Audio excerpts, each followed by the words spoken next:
మాసంలో శుద్ధత్రయోదశి నాడు హనుమద్వ్రతమును ఎందుకు చేస్తారు అంటే పరాశర సంహిత దీని గురించి చెప్పింది. 13 క్షేత్రములు ఉన్నాయి, వాటిని హనుమత్ పీఠములు అని పిలుస్తారు.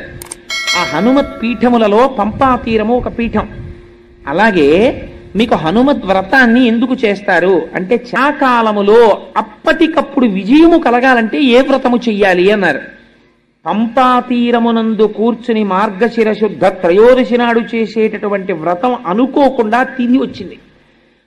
ఇప్పటికిప్పుడు నీకు విజయాన్ని ఇవ్వగలిగినటువంటి వ్రతం ఆ వ్రతం.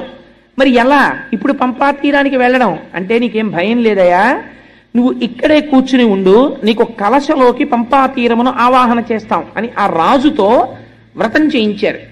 చేయిస్తే ఆయన పరమభక్తి శ్రద్ధలతో వ్రతాన్ని చేశారు. చెయ్యగానే హనుమ యొక్క అనుగ్రహం కలిగింది. హనుమ యొక్క అనుగ్రహం కలిగి విజయాన్ని పొందినటువంటి వాళ్ళల్లో ద్రౌపదీదేవి కూడా ఉన్నది. ద్రౌపదీదేవి కూడా హనుమ యొక్క ఆరాధన చేసినది. చేసి తన భర్తల యొక్క విజయాన్ని పొందగలిగింది. ఆయన కాలాతీతుడు, యుగములు మారిపోతుంటాయి కానీ హనుమ కనపడతారు మీకు. త్రేతాయుగంలో హనుమ ఉన్నారు, ద్వాపర యుగంలో హనుమ ఉన్నారు,